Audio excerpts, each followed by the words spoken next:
Hai saudara-saudari, berjumpa lagi di program Panggilan Iman. Dimanapun Anda berada, saya selalu menyapa salam kasih Kristus bagi setiap kita yang percaya kepada Tuhan Yesus Kristus. Dan tahukah saudara, saat-saat ini banyak orang yang makin hidupnya ketakutan. Tanda kutip, mengalami kesesakan. Sesak karena ekonomi, kesesakan karena kesulitan, kesusahan, atau penderitaan, atau aniaya, atau kelaparan, dan lain sebagainya. Banyak orang yang menjadi takut, cemas, gelisah, dan lain-lain. Tetapi tahukah saudara, janganlah takut. Jangan khawatir. Masih ada Tuhan. Tuhan tahu kita. Tuhan pasti mengasihi kita. Dia punya cara untuk menolong kita. Dan inilah kebenaran firman Tuhan yang saya mau bagikan. Yaitu terluput dari kesesakan. Itulah kuasa Tuhan Yesus yang ajaib. Tuhan Yesus itu ajaib. Dia maha segalanya. Dia maha kuasa. Jadi, percaya, tetap melangkah, lakukan bagian kita, maka Tuhan akan memberkati kita selama kita mengandalkan Dia. Kejarlah pribadi Allah, pribadi Tuhan Yesus. Atau carilah dahulu kerajaan Allah, maka semuanya akan ditambahkan kepadamu. Sebelum kita mendengar kebenaran firman, mari kita awali selalu dalam doa. Haleluya. Tuhan Yesus, kami mengangkat tangan kami. Kami tahu bahwa Engkaulah penyelamat kami. Engkau Allah yang hidup. Engkaulah yang membebaskan kami terluput dari segala kesesakan, penderitaan, kesusahan, kesulitan apapun. Tuhan, Engkau Allah yang ajaib. Engkau punya cara yang ajaib. Bahkan manusia tidak bisa pahami. Tetapi kami berpegang teguh keyakinan kami kepada Tuhan. Terima kasih Tuhan. Tuhan tolong kehidupan kami. Sehingga kami berjalan sesuai dengan kebenaran firman. Mampukan kami ya Roh Kudus. Dalam nama Yesus. Haleluya. Amin. Mari kita buka Alkitab kita. Dalam kitab Mazmur pasal 129. Judul Alkitab terluput dari kesesakan. Ayat 1. Nyanyian ziarah. Apa nyanyian ziarah? Nyanyian ziarah menunjukkan kepada umat Israel atau umatnya Allah, orang-orang percaya. Atau disebut Sionnya Allah. Nyanyian ziarah tentu nyanyian kemenangan, ucapan syukur mereka. Karena Tuhan telah membebaskan mereka dari segala macam penderitaan. Dan ketika mereka mempersembahkan berbagai jenis korban persembahan, mereka merasakan sukacita, mengakui kebesaran Tuhan yang maha hebat, yang maha kuasa, yang ajaib. Dan perjalanannya menuju bait Allah itu cukup mendaki, ya, seperti pendakian pada saat itu. Artinya mereka tetap sukacita. Mereka berani bayar harga. Demikianlah kalau kita mengikut Tuhan, sekalipun rintangannya besar, tapi mujizatnya besar. Karena mengikut Tuhan, mengasihi Tuhan, bukan berarti nyaman saja. Bukan berarti mulus saja. Tetapi Tuhan menyertai kita. Tuhan menyertai saudara dan saya. Percayalah Dia akan meluputkan, membebaskan kita dari segala kesesakan. Apapun yang kita alami. Selanjutnya dikatakan, mereka telah cukup menyesakan aku sejak masa mudaku. Biarlah Israel berkata demikian. Ayat 2, mereka telah cukup menyesakan aku sejak masa mudaku. Tetapi mereka tidak dapat mengalahkan aku. Ayat ini memang menunjukkan kepada umat Israel. Di mana mereka, ya, penderitaan yang mereka alami, pemazmur di sini menjadi satu pernyataan dari zaman keluaran. Makanya tadi disebut sejak masa mudaku. Bayangkan saudara, Israel diperbudak kurang lebih 400 tahun. Cukup lama, 400 tahun. Memang pada saat itu usia manusia begitu banyak. Tetapi saat ini hanya 70 tahun saja. 400 tahun umat Allah mengalami aniaya, penindasan, disiksa. Bahkan karena mereka tidak taat lagi, tidak yakin dengan Allah yang maha hebat, akhirnya mereka hanya berputar-putar di padang gurun selama 40 tahun. Tetapi lihatlah, sekalipun tanda kutip mereka tidak taat, tapi Tuhan tetap mengasihi mereka. Hal ini mengajarkan kita, marilah kita belajar untuk tetap taat. Sekalipun berat, sekalipun sulit, tetaplah ikuti apa yang Tuhan mau dari setiap firman yang kita baca. Nah, saudara, Israel ini mengalami yang demikian. Tetapi lihat, mereka tidak dapat mengalahkan aku. Tuhan membebaskan mereka dari perbudakan ke tanah perjanjian, tanah Kanaan. Tuhan menyertai mereka. Tuhan melindungi mereka dengan tiang api dan tiang awan. Tetapi sayangnya umat Israel selalu bersungut-sungut. Tetapi saya mau ingatkan, kasih Tuhan itu tidak terbatas. Namun, kasih Tuhan jangan disepelekan. Jangan diremehkan, jangan diabaikan. Tetaplah berjuang, setia. Lihatlah, Tuhan pasti akan meluputkan dari segala tanda kutip kesesakan kita. Ayat 3. Di atas punggungku pembajak membajak, membuat panjang alur bajak mereka. Ayat 4. Tuhan itu adil, ia memotong tali-tali orang fasik. Ya. Di atas punggungku pembajak membajak. Ya, ini adalah suatu kalimat atau sebuah gambaran, ilustrasi di mana umat Israel mengalami aniaya, penindasan, kesesakan. Ya, sepertinya tidak ada lagi pertolongan. Sepertinya sudah menyerah. Tetapi Tuhan itu tetap mengasihi umatnya. Sekalipun mereka berbuat jahat, ya, bangsa Mesir atau yang dipimpin oleh Firaun berbuat jahat, ingin menguasai apapun dengan cara yang jahat apapun. Tapi perhatikan ayat 4. Tuhan itu adil. Ia memotong tali-tali orang fasik. Fasik menunjukkan kepada mereka yang bebal, yang menolak kemahakuasaan Tuhan, Allah yang esa. Mereka begitu berani untuk melawan umat Tuhan. Bukankah Tuhan yang memimpin sendiri orang-orang yang percaya kepadanya, yang mengasihi Dia? Jadi Tuhan itu adil. Dikatakan Tuhan memotong tali-tali orang fasik. Apapun yang dibuat oleh orang-orang fasik tidak akan pernah sukses. Kelihatannya memang bahagia, mereka mendapatkan, menguasai, tetapi sesungguhnya mereka tidak sukses. Bahkan mereka mati. Karena yang mereka lawan adalah kuasa Tuhan sendiri. Saudara, saat ini firman Tuhan mengingatkan kita. Apapun kesesakanmu, seperti engkau sudah tertimpa lagi. Bahkan orang di sekelilingmu juga membuat engkau menjadi tertimpa lagi, menjadi sesak lagi. Dan banyak orang menghina, meremehkan, mentertawakan.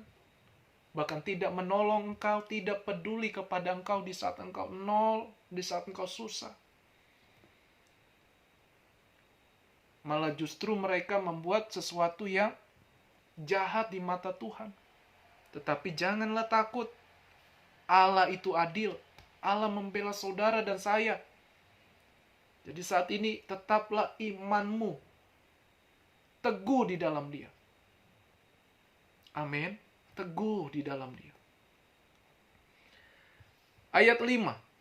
Semua orang yang membenci Sion akan mendapat malu dan akan mundur. Saudara, kita lihat kamus di Alkitab. Apa arti Sion? Sion di sini menunjukkan kepada mula-mula bagian selatan dari bukit timur yang direbut oleh Daud. Makanya disebut dengan kota Daud. 2 Samuel 5 ayat 7. Di sebelah utaranya, kemudian Salomo membangun bait Allah. Sehingga di kemudian hari, seluruh daerah itu dinamai Sion. Akhirnya, Sion menjadi searti dengan Yerusalem. Atau disebut Putri Sion. Yang berarti para penduduk Yerusalem. Kalau bahasa sekarang adalah umat Allah. Umat yang percaya. Umat yang menyembah kepada Tuhan. Yang beriman kepada Tuhan. Disebut dengan Sion. Nah, dikatakan tadi bahwa biarlah di ayat yang ke-6 atau ayat 5, semua orang yang membenci Sion akan mendapat malu dan akan mundur. Siapa dia? Musuh-musuhnya. Jadi ada pembelaan Tuhan. Apapun kesesakan saudara saat ini, Tuhan bisa bela. Karena Tuhan punya cara. Tidak pernah Tuhan kehabisan cara. Sekali lagi saya tekankan, Tuhan tidak pernah kehabisan cara. Kitanya yang kehabisan cara. Maka dari itu, marilah teruslah bergantung kepada Tuhan. Lewat doamu, lewat seruan doamu, menyembah di dalam roh, maka Tuhan akan memberikan kita hikmat, kekuatan, dan jalan keluar. Sabar, tetap tenang. Ayat 6, mereka seperti rumput di atas soto yang menjadi layu sebelum dicabut. Di atas soto. Karena pada saat itu rumah-rumah di Yerusalem atau di Israel terbuat dari soto. Pelepah atau sisa-sisa dari pohon-pohon. Nah, mereka seperti rumput di atas soto. Artinya apa? Tidak ada kehidupan.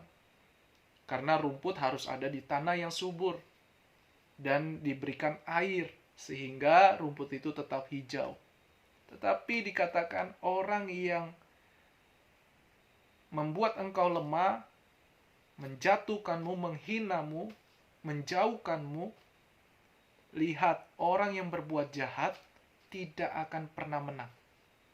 Ada waktunya Tuhan berperkara atas dia.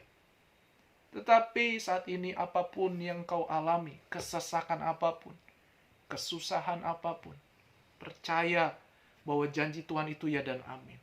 Tuhan menyertai saudara. Minimal Tuhan sudah kasih kita ketenangan, damai sejahtera. Selebihnya kita akan melihat lagi kuasa Tuhan. Ayat yang selanjutnya, ayat 7, yang tidak digenggam tangan penyabit atau dirangkum orang yang mengikat berkas.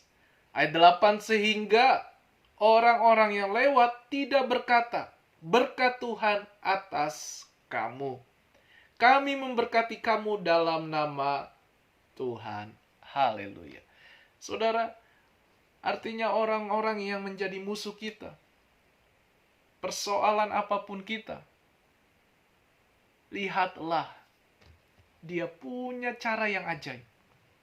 Itulah kuasa Tuhan.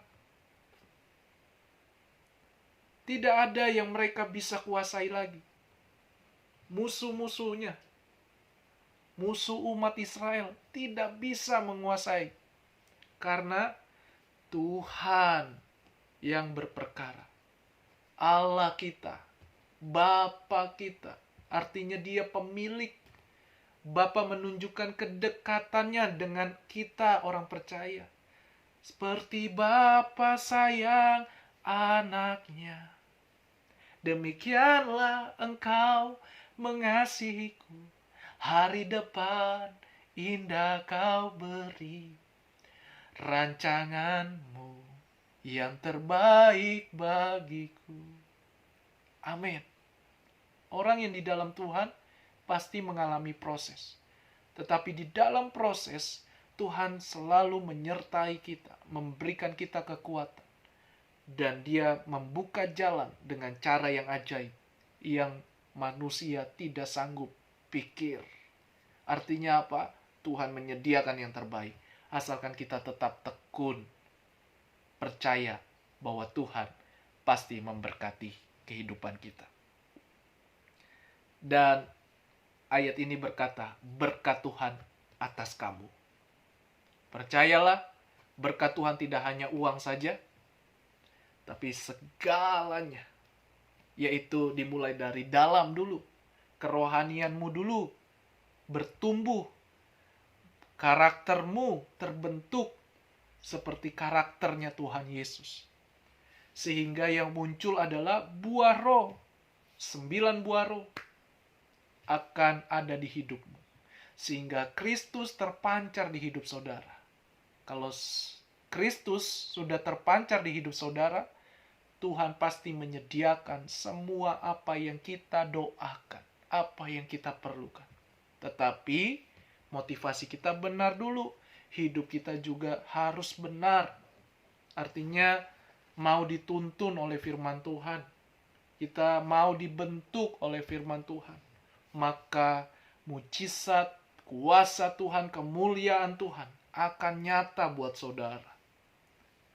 Dan Tuhan akan meluputkan kita dari segala tanda kutip kesesakan.